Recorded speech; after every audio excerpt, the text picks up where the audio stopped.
लोकांनी तक्रारी केलेल्या आहेत की कचरा संकलन करणाऱ्या गाड्या ज्या आहेत त्या खराब झालेल्या आहेत। अशा प्रकारे जर बेकायदेशीररित्या कोणी वाहतूक करत असेल आणि कचऱ्याचं संकलन करत असेल तर त्यांच्यावर निश्चितपणे कारवाई केली। परिवहन मंत्री प्रताप सरनाईकांनी कचरा संकलन करणाऱ्या गाड्यांच्या विरोधातल्या लोकशाही मराठीच्या बातमीची घेतली दखल। सरनाईकांनी या गाड्यांवर कारवाई करण्याचे दिले निर्देश।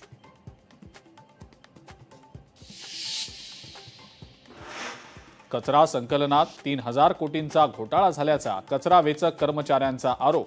वारंवार एकाच कंपनीला कंत्राट देण्यामागे राजकीय मंडळींचा वरदहस्त। कामगार नेते बाबा कदम यांचा आरोप। लोकशाही मराठीकडून सफाई कर्मचाऱ्यांचा प्रश्न सातत्याने उपस्थित। सुरू असलेल्या कव्हरेजबद्दल कामगार नेते बाबा कदम यांच्यासह कचरा वेचक कर्मचाऱ्यांनी लोकशाही मराठीचे मानले आभार।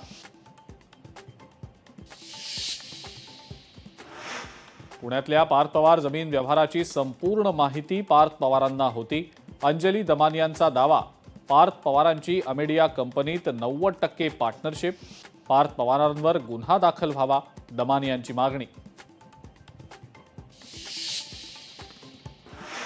पुण्यातल्या पार्थ पवार जमीन व्यवहार प्रकरणी अजित पवारांनी उपमुख्यमंत्री पदाचा राजीनामा द्यावा, दमानियांनी केली मागणी। राजीनामा दिला तरच निष्पक्ष चौकशी होणार, दमानियांचा दावा।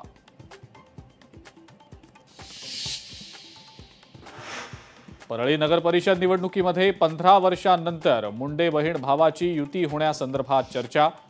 युती संदर्भात शिक्कामोर्तब होण्याची शक्यता।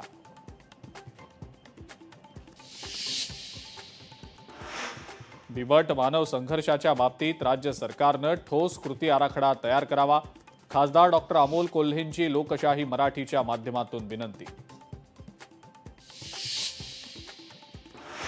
लोढा कन्स्ट्रक्शन्सचे माजी संचालक राजेंद्र लोढांना ईडीकडून अटक। 100 कोटींहून अधिक फसवणूक आणि घोटाळ्याचा आरोप।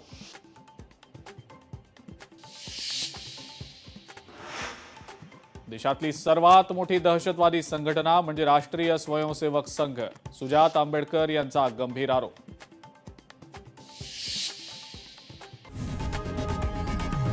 लोकशाही मराठी ऐका, पहा, जागरूक रहा।